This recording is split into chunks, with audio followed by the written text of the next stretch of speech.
Good evening, members, members and members of the public. Welcome to tonight's Cabinet meeting. Just some housekeeping to go through. The fire alarm procedures are: if the fire alarm is activated, vacate the offices via the stairs. Please do not use the lifts. Assemble in Hawley Square on the Green. Officers will assist you and advise when it is deemed safe to return to the chamber. Please can you ensure that your mobile phones are switched off and turned to silent, and do not make or receive calls whilst the meeting is in progress. Please note this meeting is being live streamed for members of the public. The meeting will also be recorded and will subsequently broadcast on the internet. Does anyone intend to film the meeting?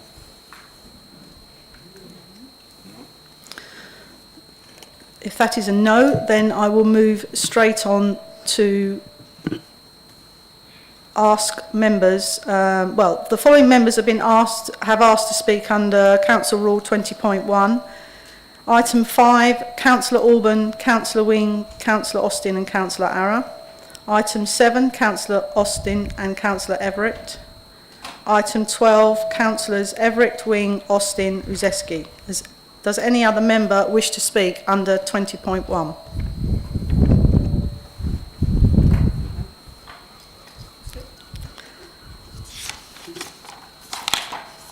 Are there any apologies for absence? Councillor Pugh. Apologies from Councillor Cupp, Chair. Thank you. Apologies from Councillor Cupp. Item 2, does anyone have any interest to declare in the items of business on the agenda this evening? No. Item 3, minutes of the extraordinary meeting. To approve the summary of recommendations and decisions of the extraordinary Cabinet meeting held on the 8th of June 2021. The copy is attached to the agenda pack. Do I have a seconder? Second, Chair. Thank you, Councillor Bayford. Do members agree? Agree.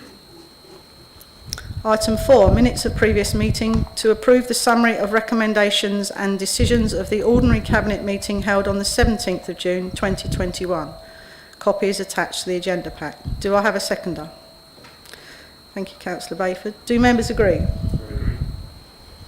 Item 5, asset management, Granville Cinema. To introduce Councillor Pugh. Thank you, Chair. As many members of the Cabinet will know, and also members of this Council, the cinema and theatre, the Granville Theater, has been closed since March 2020. The Council obtained formal possession of the building in June 2021, and it's safe to say that in its current form and state it can't continue for much longer. Therefore, it is my recommendation to move to the Council to agree to dispose of the Granville Theatre in accordance with the Council's community asset transfer policy as listed in option 1. Thank you, Chair. Thank you, Councillor Pugh. Do I have a seconder? We'll now go to the speakers under 20.1. First to speak, Councillor Alban. Yeah, thank you, Leader. This is a very important matter for the residents of Ramsgate. As one of the ward councillors, and I'm speaking on behalf of the three of us, Councillor Huxley and Councillor Crittenden,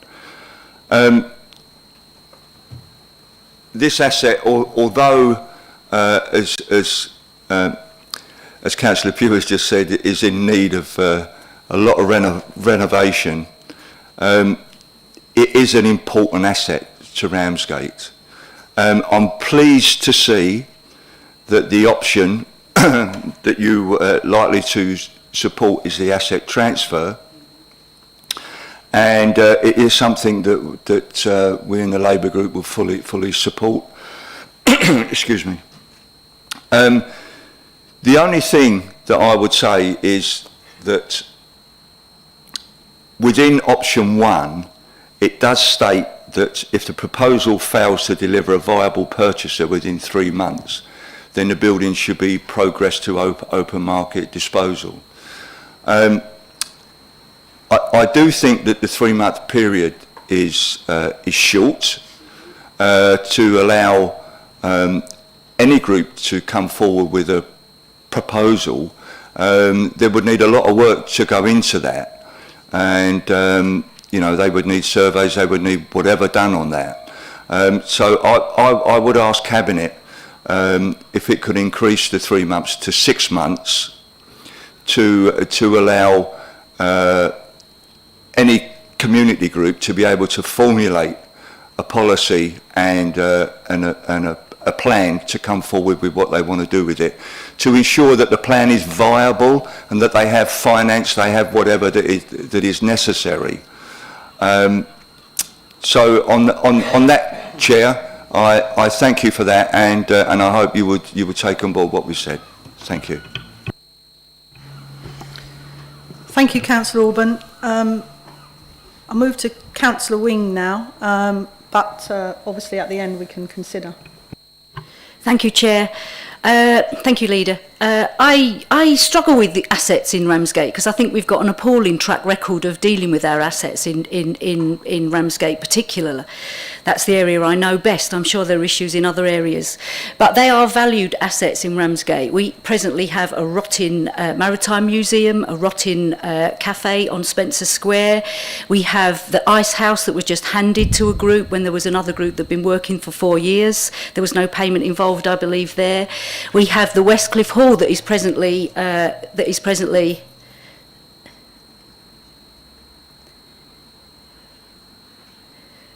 we have the Westcliff Hall that's presently, I believe there are 3 pre-applications into planning. I've emailed planning to try and find out what's going on with that building, and those plans also take in up to accept 5 metres of the cliff top, which none of the residents were aware of. And now we've got the Granville. So the Granville needs to be dealt with in an open and transparent way. We need to start afresh in the way we deal with and dispose of our assets, and that all needs to be in the public domain. I understand there are at least 2 community groups that are quite interested in that facility, and I'm sure they'll come forward. And I'm in total agreement with Councillor Alban that giving a community group 3 months to try and run some plans up, and I do believe there are at least a couple that have already got plans on the go, is not a long enough time. We need to give those community groups chance to progress those plans and find the necessary funds to take the assets over. Thank you. Thank you, Councillor Wing. Councillor Austin. Thank you, Leader. I too would like to support Councillor Alban's suggestion that 6 months is a more acceptable and more reasonable, fairer and more honest approach to community groups. If you're ICI, you can turn something around in 3 months. If you're a small community group, you really can't, but you may actually have some very good proposals that are well worth the Council considering. I find myself in the Groundhog Day position of banging on once again about the fact that we're in the process of the Ramsgate Future discussion, and that offers a huge amount of potential for community groups to raise funds. There are a number of funds available at the moment, but they wouldn't be secured within 3 months. Greatly welcome the removal of the 300 grand requirement, which was unrealistic for community groups. Do not, I'm afraid, support the community, do not, I'm afraid, support the recommendation to delegate the decision to the estates team, and that's no disrespect to the estates team, who in my short time as a councillor I've always found extremely helpful, but that we feel that this is a very sensitive decision, and we've had a number of sensitive decisions that have gone to officer delegation recently with unfortunate results. We really feel that there needs to be some member involvement in this decision making. And finally, there is a rumour going around Ramsgate that this building is already sold. I'd hugely appreciate confirmation from both Cabinet and officers that it is not. Thank you.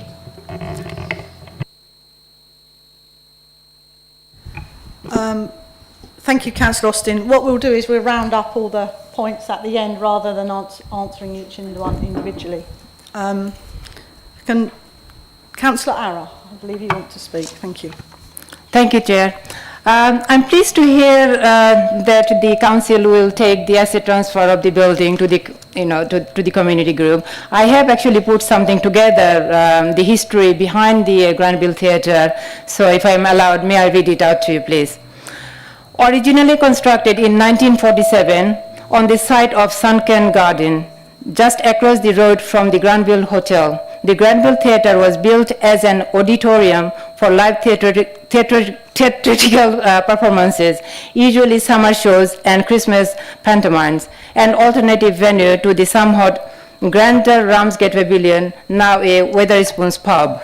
Originally designed to seat 900 people, mainly on the stepped floor, but also on 3 balconies and equipped with a 3-manual Compton theater organ. The Granville Theater became renowned for its summer shows during the 1950s through to the 1970s, often playing to full houses. Sadly, with the demise of British seaside holiday, the summer shows were discontinued. However, the venue was still popular with various local theater companies and amateur dramatic societies.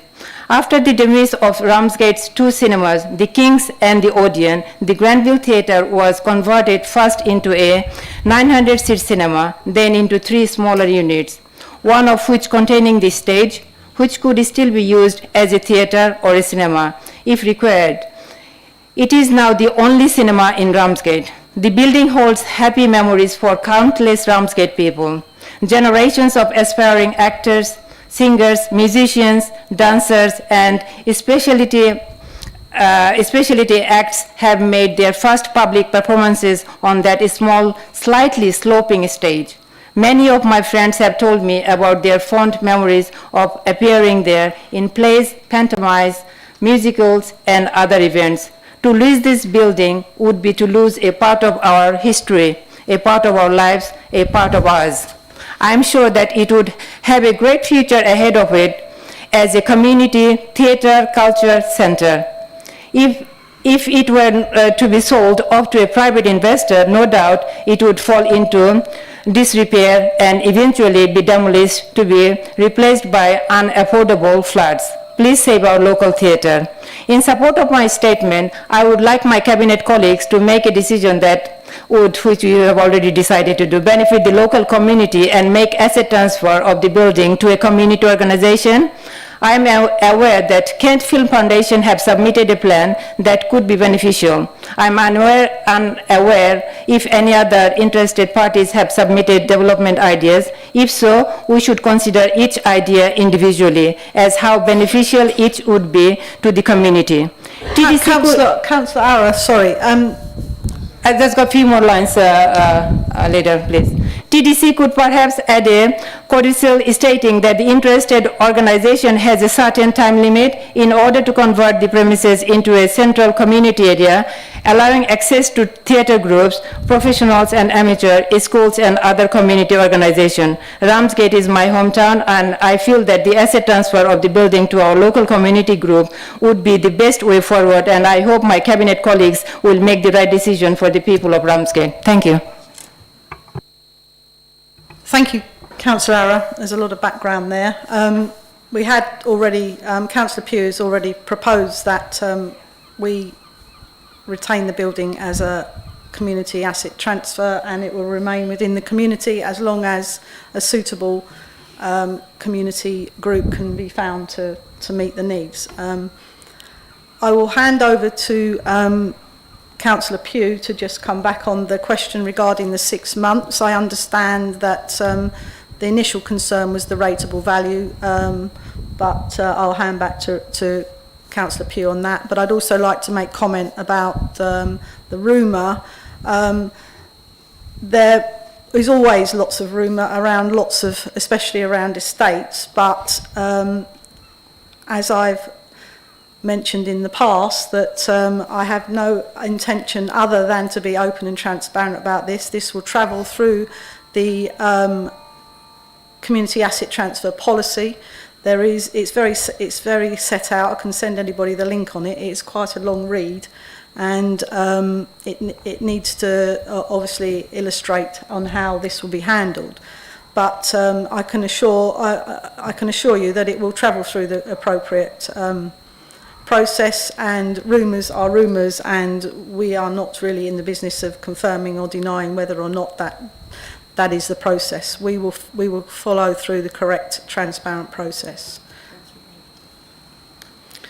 Councillor Bayford. Yeah, thank you, Chairman. I mean, it's great that everybody's come along to support the Granville and say, yeah, what a great place it is and so on. But I'd just like to remind people that it was, until fairly recently, set up to do exactly the things that you've been describing. It was a cinema, as you say, the only cinema in Ramsgate.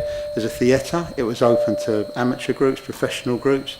They attempted to bring touring shows, touring acts into Ramsgate. And basically, the people of Ramsgate didn't support it. And that's why it's in the state it's in today. Thank you.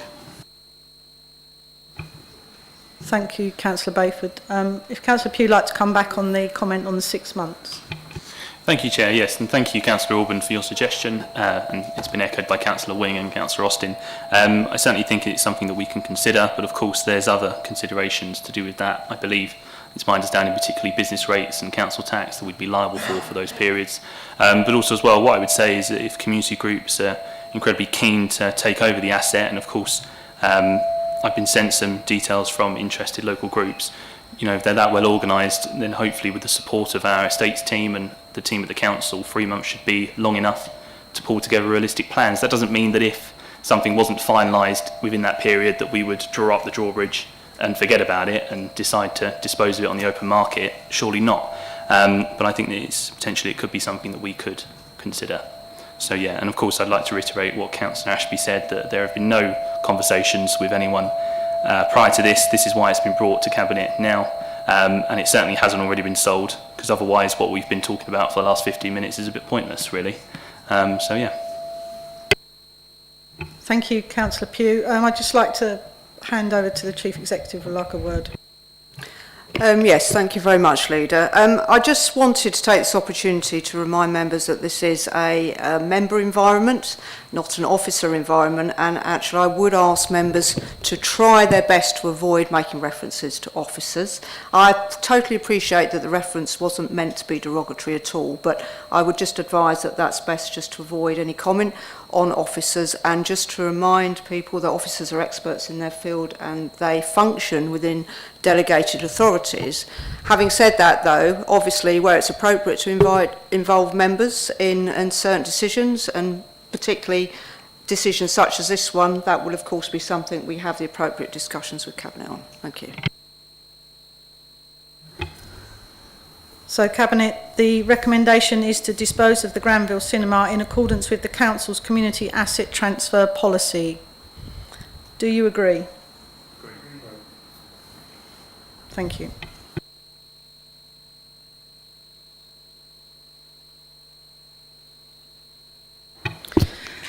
Item 6, Q4 Tenant and Leaseholder Service Update. To introduce Councillor Jill Bayford. Thank you, Leader. This report provides members of the Cabinet information about the performance of the tenant and leaseholder services during Q4 2021. The report was previously considered by the Overview and Scrutiny Committee at its meeting on the 25th of May 21. Since transition of the East Kent housing in-house in October 2020, the Tenant and Leaseholders Service team have shown improved performance in many areas. We've invested in staff training and developed an empowered and motivated team. We have also improved communication with our stakeholders and contract management with contractors. The report shows good progress in the areas of customer service and rent collection. Areas highlighted for further improvement include the delivery of the Housing Capital Programme and the day-to-day repairs. We have also developed an improvement plan for the services following consultation with tenants and leaseholders, which highlighted priorities around the appearance of our estate areas, communication, opportunities for involvement and digital service access. Since transition, health and safety compliance has been a high priority, and we've been working closely with the regulator for social housing. Our policies state that the position in relation to compliance will be reported to Cabinet on a quarterly basis. We've seen steady progress towards full compliance in the main areas of tenant health and safety, and aim to be ready for the regulator for social housing to remove the regulatory notice served on the Council during 2021. I feel the housing team should be congratulated on the focused and progressive work done.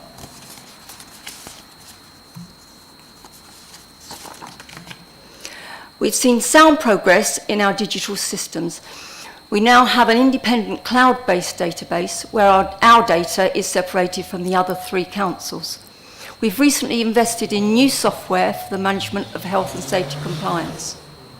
I propose the recommendations set out in the report.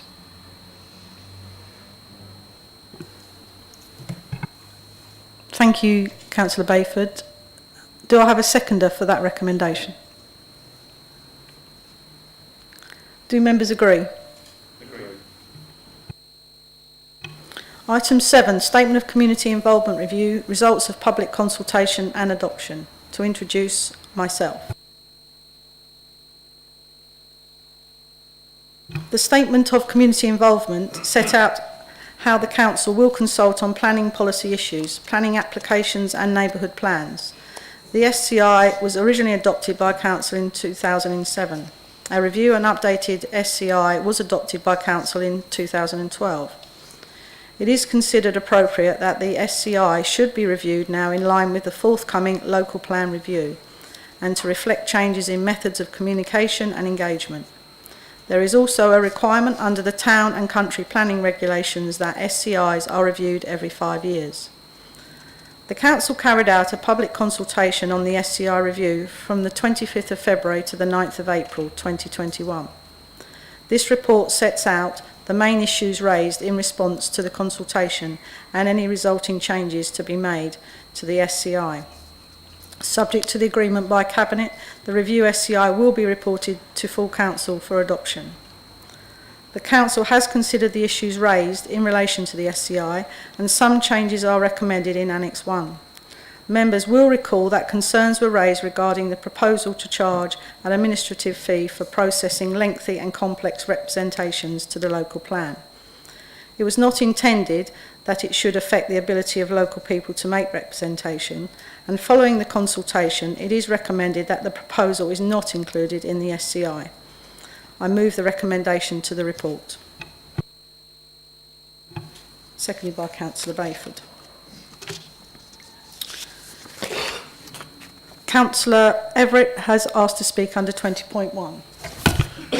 Thank you, Leader. And nothing very controversial to say on this, but I just wanted to say that I thought that the consultation responses, as reported, were useful and constructive, and it looks to have been a good process.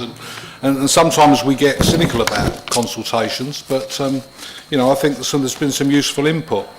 As far as the fee proposal was concerned, I mean, we were obviously aware when we put this forward in the first place that it might be the subject of controversy.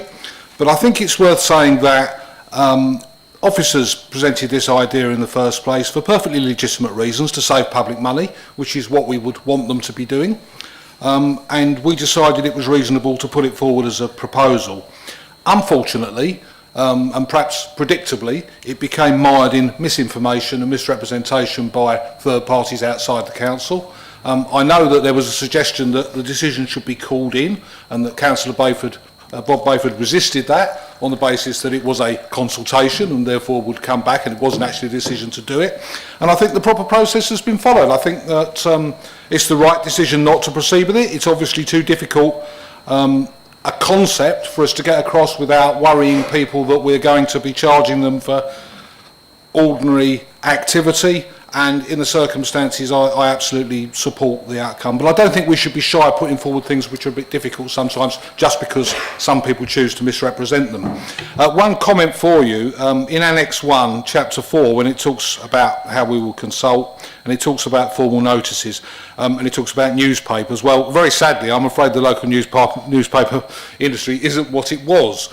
I'm a bit puzzled by the fact that we put formal notices in the Kent Messenger. I don't quite know what that means. I know that the Kent Messenger does or used to publish a county edition. I shouldn't imagine it has more than 100 readers in Thanet, so I'm not sure why we would use that if it means the Kent Messenger itself. And I can bring you the news that Kent on Sunday ceased publication in November 2017. So I don't think we should be sending them press releases, and I'm sure the media team are aware of that. Thank you, Councillor Everett. Yes, I think it was a democratic process for what it's there for. So I think you're quite right in pointing out that a good discussion was had on this subject, and the right consideration was taken in the end. I will ask the Chief Executive or Estelle if it is a statutory requirement for us to publish in hard printed newspapers, or whether that is something that we can obviously bring into the 21st century. Thank you. I'm afraid I don't know the precise answer to that. I think it probably is a requirement. So yeah, we'll have to deal with that. Thank you, Estelle. Yeah, the law hasn't quite caught up with us on the technology yet, so no disrespect, Estelle. I have another speaker on this. I go to Councillor Austin. Thank you, Leader. I just wanted to endorse what Councillor Everett said, and most particularly to welcome, obviously, the sorting out of confusion around the charging, and to welcome the proposals to work include more dialogue with town and parish councils, which I think is going to be crucial for us to deliver our objectives in future. So to thank everybody who has been involved in this, and to welcome the process, which I think has been highly successful, as Councillor Everett said. Thank you very much, Councillor Austin. So it has been moved and seconded. Do members agree? Agree. Item 8, Annual Treasury Management Review. To introduce, Councillor Saunders. Thank you, Leader. This is where I'm going to start throwing figures at you, and I start with agenda item 8 and then go through to agenda item 11, I think. Agenda item 8 is Annual Treasury Management Review. This report summarises a backward look on our Treasury management activity for 2020-21. The figures are provisional because our 2020-21 accounts have not yet been audited and are therefore subject to change until the audit is completed. The regulatory environment places responsibility on members for the review and scrutiny of Treasury management policy and activities. This report is therefore important in that respect, as it provides details of the 2020-21 year-end position for Treasury activities. Firstly, I'm pleased to report that all of our activities operated within the limits agreed by members. But the other key messages that I would summarise from the report are that the capital expenditure was significantly under budget, as detailed in the following budget outturn report, that we repaid £631,000 of debt during the year and undertook no new borrowing, that our average debt position was £25 million and we did not borrow more money than we needed to finance our capital programme. As such, we stayed well within our authorised limit of £109,000. I move the recommendations. Thank you. Seconded by Councillor Bayford. There's no one to speak under this item, so I'll ask members to agree. Agreed. Back to you, Councillor Saunders, for the General Fund and HRA Provisional Outturn 2020 to 2021. Thank you. This report presents the provisional outturn for last year. These are what are likely to be the final accounts for the year, subject to any last-minute amendments or changes as a result of the external audit. On the General Fund revenue position, there is a getting ahead of myself, too much money. There is a 3.6 million overspend. This compares favourably with the last monitoring report in January. Some of the overspend is due to the impact of COVID, as a range of additional expenditure was incurred and income has fallen. Almost all income has been affected, especially off-street car parking, council tax and business rates. That said, there will have been non-COVID factors that give rise to the overspend. The two largest are the actual and potential legal costs associated with matters being considered by the Investigations and Disciplinary Committee, estimated at £733,000, and the revenue costs of the replacement berth 4-5 estimated at £445,000. Additionally, the Council had some pre-existing budget problems that will not have gone away. These are referred to in the 2021-22 Budget Monitoring Report, also on this agenda. They will also be a factor to consider in our 2022-23 budget.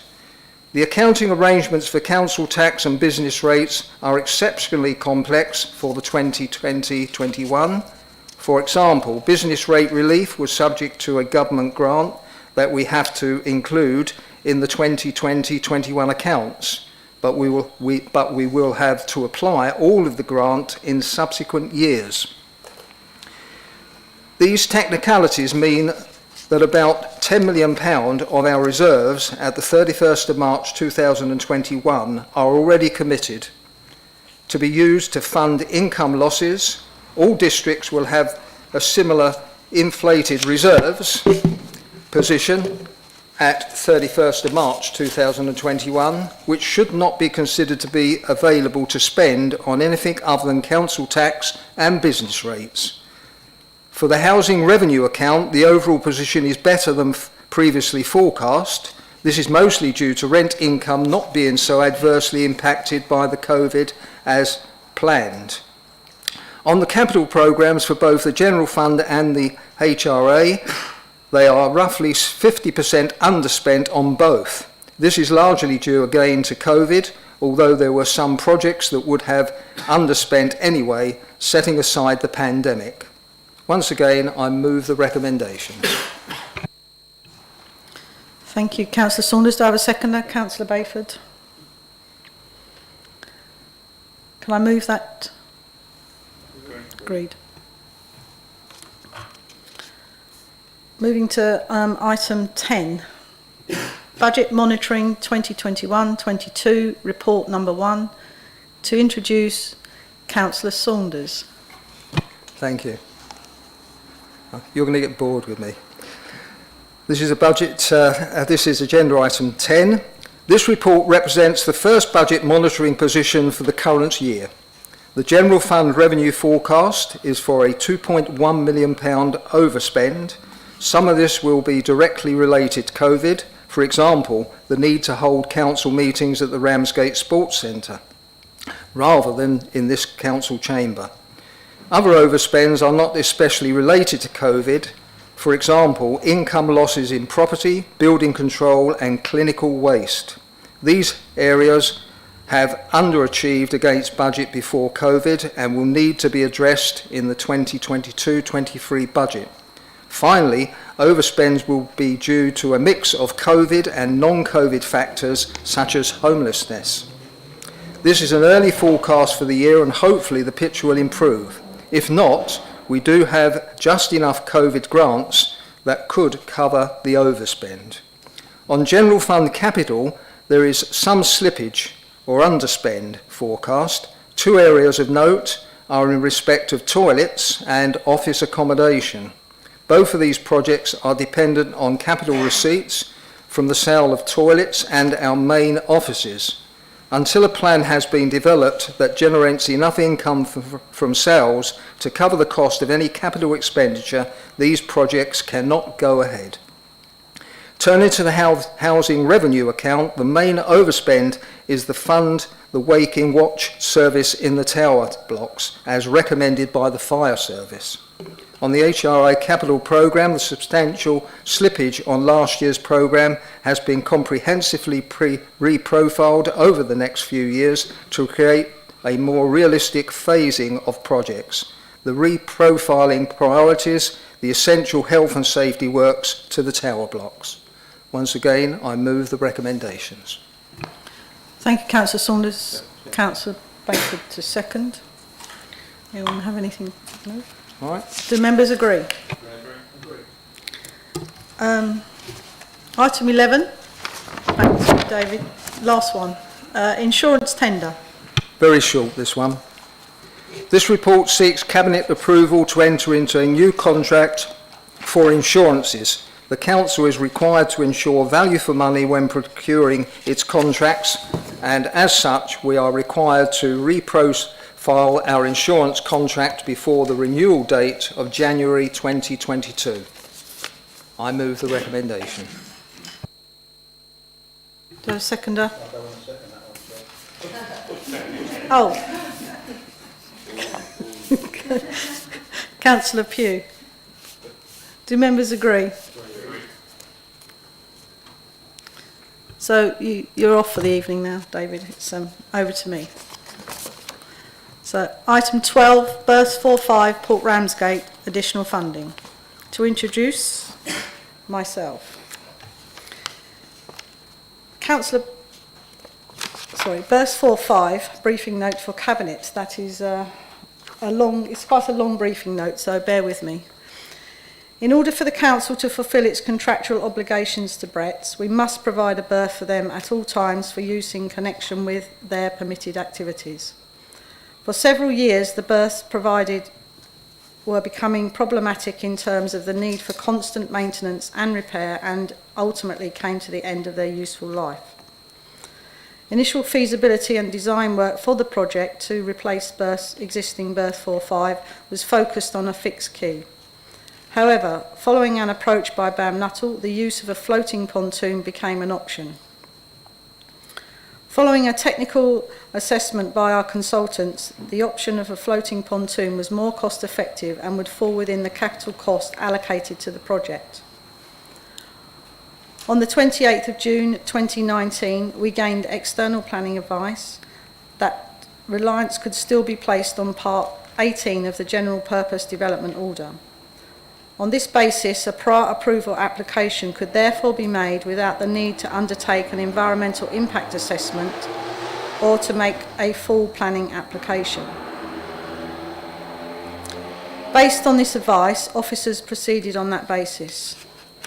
The two options of a fixed quay or floating berth were presented to the Port Working Party, who decided unanimously that the floating berth pontoon should be developed as this represented best value. Legal advice was also sought to confirm that the pontoons could be purchased in accordance with the Public Contracts Regulations 2015. The advice received was that a compliant tender pack and performance specification should be produced for the purpose of competitive tendering. The documents provided additional information which allowed a better understanding of the scale of the project that our lawyers had not had prior to the initial advice. Subsequently, their advice was amended to say that a direct award could be progressed and would be lawful. Record of decision for the realignment of the capital programme was signed by the then portfolio holder. The chair of ONS subsequently called in this decision, and the legal advice was shared with the members of ONS. There was then a change in administration, and a new cabinet requested a report outlining all the options available to procure a replacement berth. At the cabinet meeting held on the 16th of December 2019, option 4 was approved, which was a competitive tender for a single replacement berth. This was a change in procurement approach from the previous decisions to do a direct award. Following the competitive tender process, BAM Nuttall were the preferred supplier for the replacement berth, now only utilising just one of the two pontoons. On the 17th of June 2020, the Maritime Management Organisation informed TDC that we needed to screen the project to establish whether the EIA was required. This was in relation to the construction of piles to hold the berth in place. On the 17th of August 2020, the MMO confirmed that an EIA was not required, and following this, a prior approval application was submitted to the Local Planning Authority, LPA. Consequently, at that time, and based on the advice the officers had received, the project did not require an EIA, and a revised project delivery plan was shared with the contractor. Even though, as the applicant, we had received legal advice that an EIA was not required, on the 13th of October 2020, the LPA confirmed that they now required an EIA before prior approval application could be determined. The MMO subsequently reviewed their position, which subsequently also changed and aligned with the LPA, and also now required an EIA. This unanticipated delay has resulted in a significant increase to the estimated total cost of the scheme, which has now exceeded the allocated budget. This report provides detail on the additional scheme cost and proposes an increase in the budget allocation of £825,000. A breakdown of this can be found in Annex 1. The report also contains the revised project programme in Annex 2, which shows the construction phase now taking place between May and August 2022. A summary of project activity to date is presented as a timeline in Annex 3. Recommendation 1 is the report is for capital environment of £55,000 to the Berth 4-5 project from two other existing maritime capital projects to fund the EIA. Recommendations 2 and 3 are ordinary decisions for Council, but are recommended to Cabinet as urgent decisions. As urgent decisions outside the budget framework, the Chair of Overview and Scrutiny has been informed and has given consent for the matter to be dealt with by Cabinet. The matter will be reported to the next scheduled meeting of Council in September. Cabinet, please take the recommendations 1 and 2. Do I have a seconder?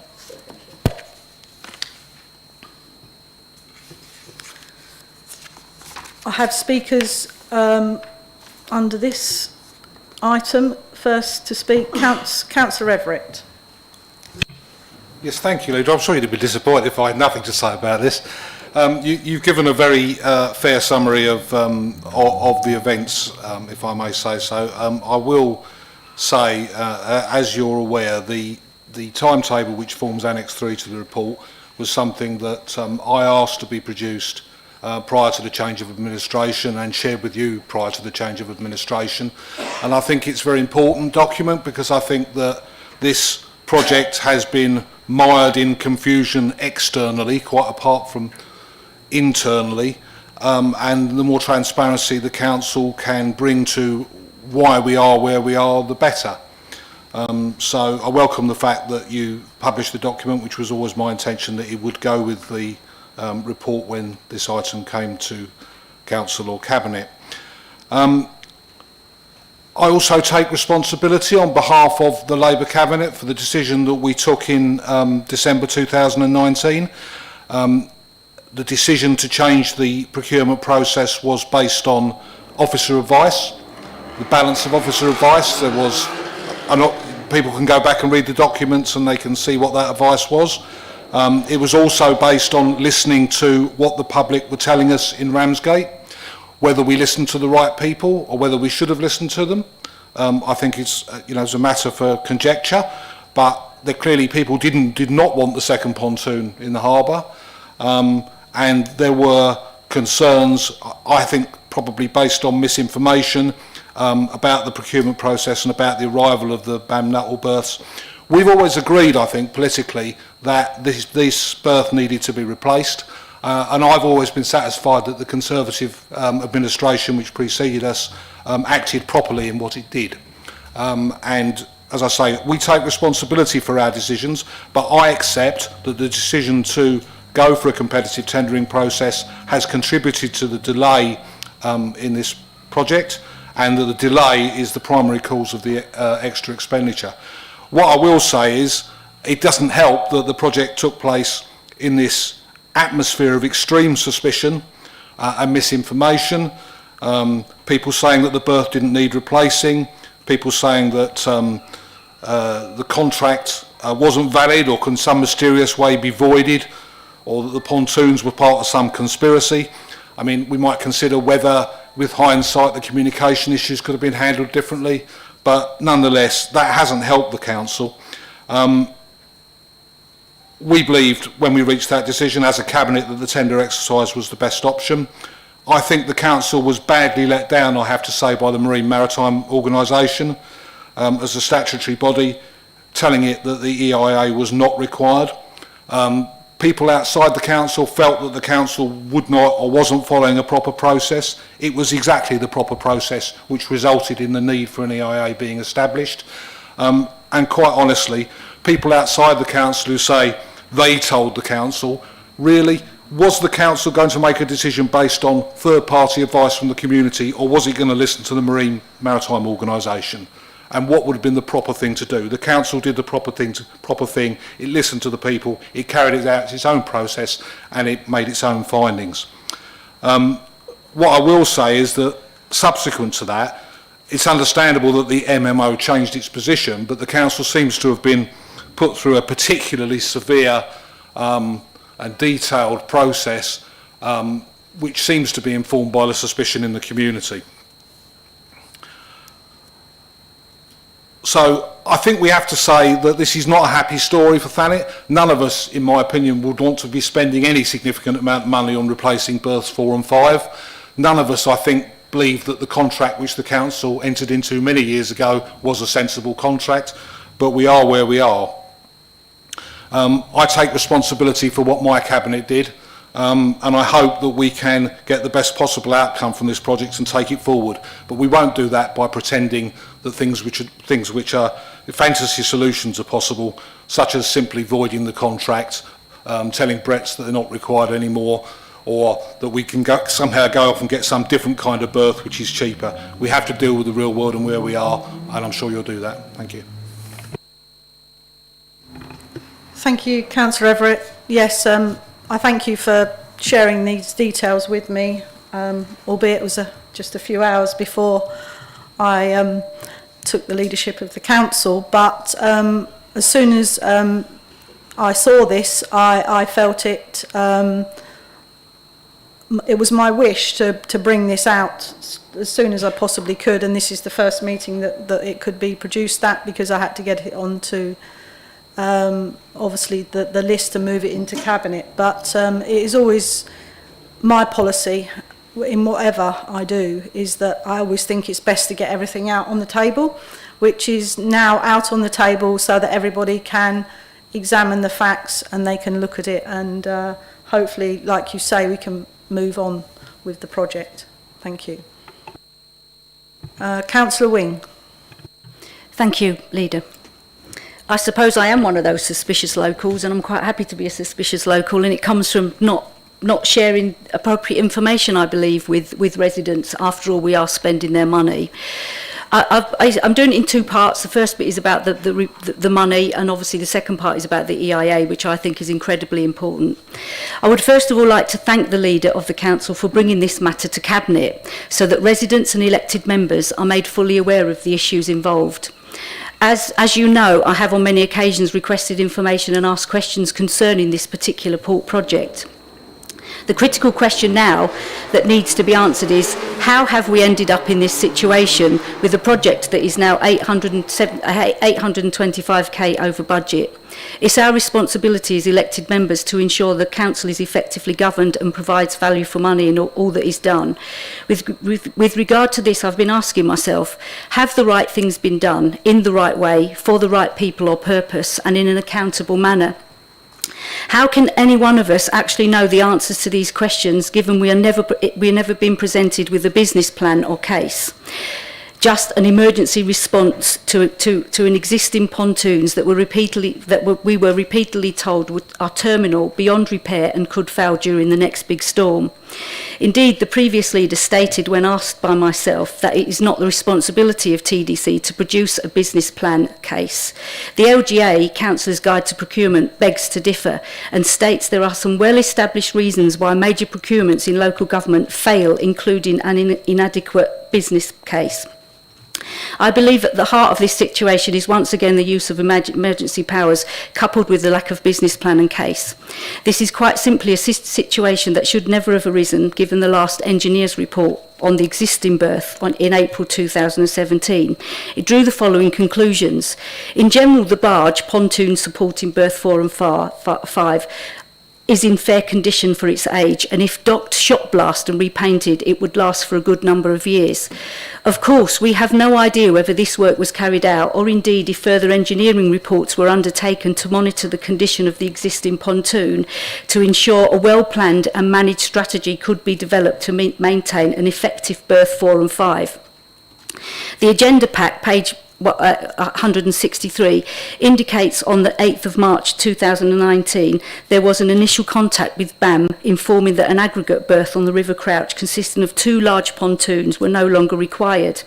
This is nearly 2 years after the engineer's report, so why was the use of emergency powers to fund an expensive and complicated project deemed necessary?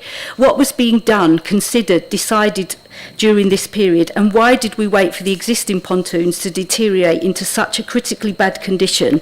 Why were we not forward planning?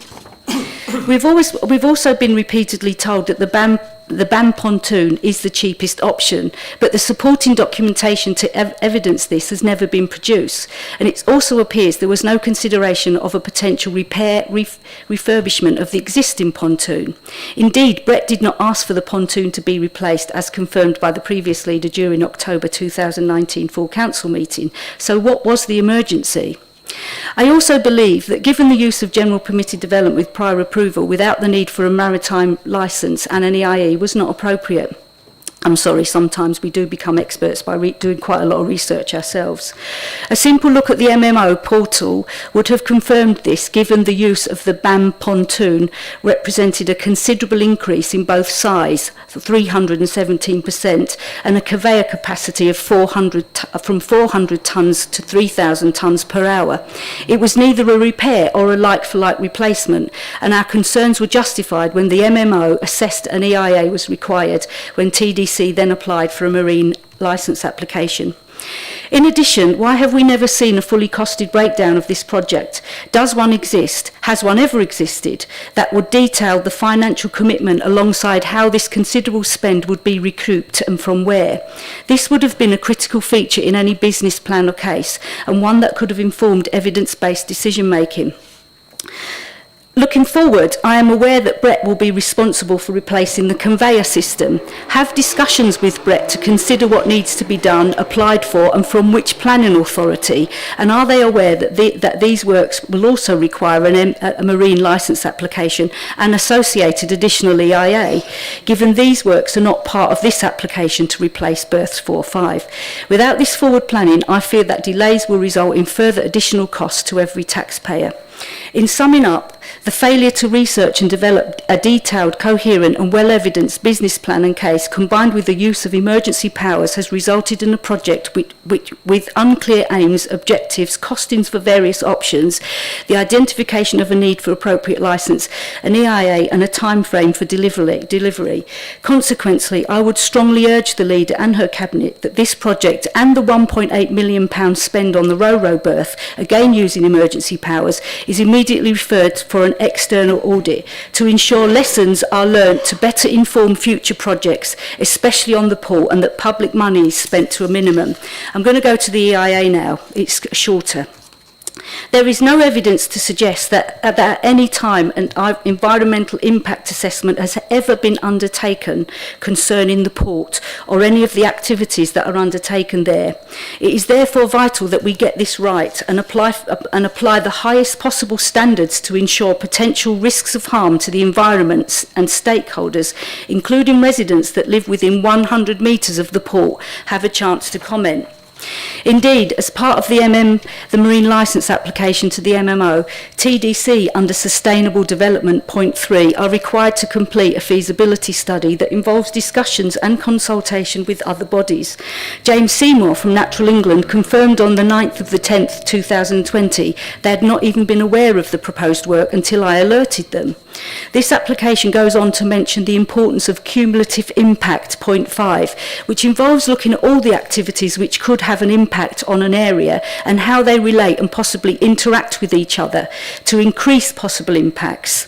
This application is directly linked to two separate businesses, aggregate and cement batching, but also sharing the area close by are two wind farm operations, car import and storage, live exports, a large derrick berthed in the port. Councillor Wing, sorry. I know that you're very passionate about I'm just this, going to but, finish. It will take yeah, 1 minute. If you 1 can minute. just sum up, because we need Small, to get as through well as your the answers. residential areas within sight of the proposed work and associated activities, all of which sits close to a number of environmentally sensitive maritime areas of both national and international importance. We must also not forget the site is now being used as a temporary site for extended family of Parve travellers. Will the Leader and her Cabinet give all public bodies, stakeholders and residents living within 1,000 metres of the proposed site of the replacement berth a reassurance that they will be consulted and that cumulative impact will be a key feature of this EIA? Can the Leader also explain how choosing the company who is undertaking the work will result in a thorough and independent EIA? Thank you. Thank you, Councillor Wing.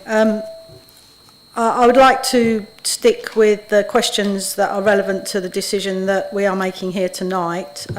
Regarding your other questions, if you could supply your comments, then I can have a look at those separately with the officers concerned. I can't answer on the Ro-Ro berth, and obviously at this stage the assurances regarding the residents' confirmation and the residents' consultation, we need to look at that going forward. I can't answer your questions. I have summarised them, so hopefully I've captured them, and from what I ascertain, the first question was regarding the engineering report on the old berth, why it was 2 years after the knowledge of the decay that the BAM's contract was brought in. Why is it the increase in size of the new berth, and whether the Brett's conveyor belt that needs to be restored back on it is subject to an EIA. I'm going to have to pass that over to you, Gavin. Sorry, I'm not an expert in this field. In a lot of fields, but not this one. Yeah, I think, Chair, that if you submit that in writing, we can respond accordingly, because obviously it's quite a detailed response that you require. Thank you for listening. Okay, I'd quite like to share the response with all Cabinet and all members that are interested parties in it, rather than just going back. So if that was okay with you, Gavin, and with you, Councillor Wing, I'll share email that it to across you the... tomorrow. Thank you very much. I next have Councillor Austin to speak. Thank you. Thank you. I just wanted to remind Cabinet members that this area is very close to a site of special scientific interest and very close to housing. So why we believed that it would not require an environmental impact assessment, I can't quite understand. As a new councillor, I am struggling to see why we needed to bring in 2 pontoons, one of which is still sitting in our Royal Harbour. I'm desperately hoping, as Chair of Ramsgate Town Council's Town Promotion Committee, that it won't still be there looking very ugly during the Royal Harbour 200 celebrations in September. And I'd be really interested, as a matter of curiosity, in what our plans are for it. Had we not spent money on 2 pontoons, had we done a like-for-like replacement at a cost of perhaps £400,000, we would have had plenty of money for an environmental impact assessment and the resulting costs related to that. My question for Cabinet is whether using an existing consultant to undertake our environmental impact assessment conforms with best practice. As a layperson, I would have assumed that such an assessment should be done by someone impartial and external. Could Cabinet please advise? Thank you. Thank you. I'm going to hand over to Gavin again for regarding the independent consultant. But for the little time that I've had to get it totally involved with this, it is my understanding that it is only one of the pontoons that is included in the overall contract. The contract is for supply of 1 pontoon and installation of 1 pontoon. The other pontoon remains in the ownership of BAM Nuttall, and from my understanding also is that they are paying mooring fees for that second, so they are paying customer. What their intention is and where it goes and when it goes, I suppose is up to them. But Gavin, you might have more information on that, but if you can answer the independent consultant part, then I'd be grateful. Thank you. Yeah, I think in terms, I'll just clarify, Chair, for the pontoons, initially BAM Nuttall brought them to the Royal Harbour, and then as part of the initial discussions it was the use of both pontoons, but subsequently when we went for tender through the competitive process, they're only supplying one pontoon. So at this moment in time, actually, those none of those pontoons are in the ownership of TDC. They both belong to BAM Nuttall, and obviously as we develop the project and deliver the project, then obviously they'll be using those as part of the fulfilment of their contractual requirement. In terms of the consultant, obviously the consultant we use will be suitably qualified to carry out the necessary assessment. So we would say that actually we're confident that the assessment would be appropriate and fulfil all necessary requirements. Councillor Bayford. Yeah, thank you, Chairman. I'd just like to make a couple of points. I was the leader before Councillor Everett, and I'd like to thank him for the comments that he made earlier, because I do think that this is one of those situations where when you look back at it from here, it's very difficult to remember exactly what happened, when, where and how and why. One of the things that Councillor Everett said I thought was very telling was that it was right for us to listen to the people, but there is a question as to whether we listen to the right people. And I don't think it's a question of whether we listen to the right people. The noise was deafening from certain quarters in Ramsgate. And I would just point out to members that, as far as I'm concerned, the council was acting in good faith. We have a working port. It's designated as a port, has been a working port. The intention was to keep it as a working port. And as far as the movement towards the BAM Nuttall situation is concerned, the timeline will show you that on the 25th of July 2019, a port working party met. The attendees were myself, Councillor Campbell, Councillor Rogers, Councillor Ozeki, Councillor Everett. And we unanimously thought that it was a good idea to pursue that option, which is what happened. Now, I can't comment too much beyond that because my tenure as leader ended fairly shortly and it became Councillor Everett's responsibility. But I do think that there's a number of things going on here, and some of it includes being wise after the event. Because I think it's very difficult to go back and put ourselves in a position where, as far as I remember, and I was closely involved with the port and have been over many years. I mean, I was portfolio holder for maritime operations probably as early as 2003. So I go back a long way. And as far as I'm concerned, we were always being put under pressure for potential losses at the port, many of which were not real losses. I mean, we've been across this many times before. There are non-cash items in there which just muddy the picture. But there were lots of people who didn't want to believe anything other than the things that they thought themselves. And I just hope that there's none of that still going on today, but I think there could be. It still generates an awful lot of noise, but at the end of the day, I hope that we will go forward, get the EIA done, and we will get a solution. I would remind everybody, again, Councillor Everett said it, but whether it's good, bad or indifferent, we have a contract with Brett's. You can look back at it and say whether it's good, bad or indifferent, but at the time, it was a working port. We were cross-channel ferry port at the time, and the Brett business was very good business.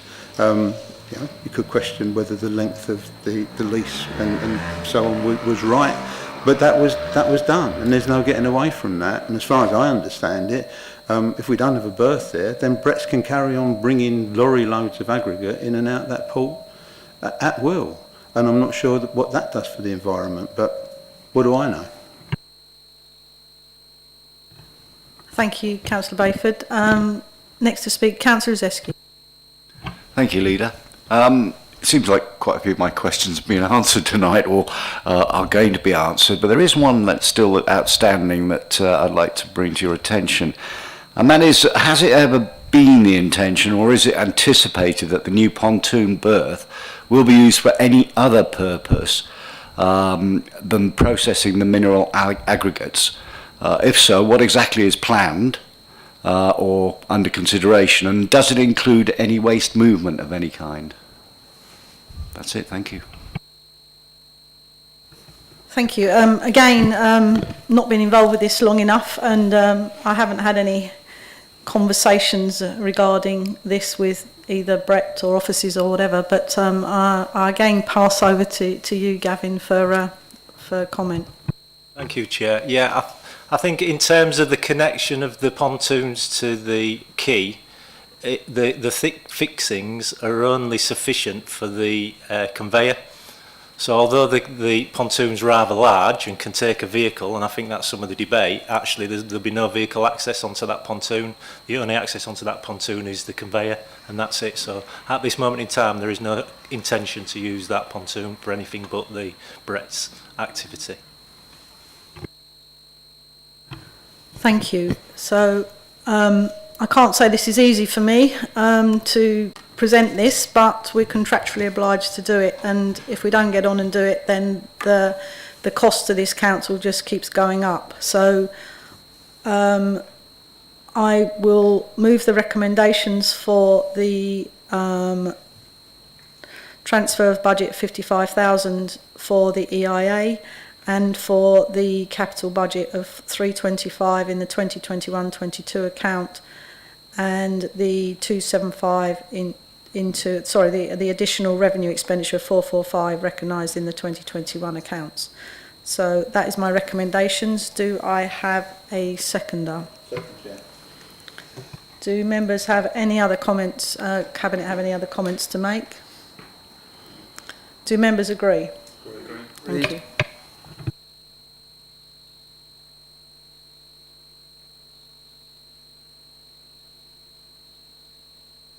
So I'd like to thank everybody for coming out this evening. I think it's been a really informative Cabinet meeting, and this concludes the business for tonight, and I declare the meeting closed at 8:06. Thank you, members.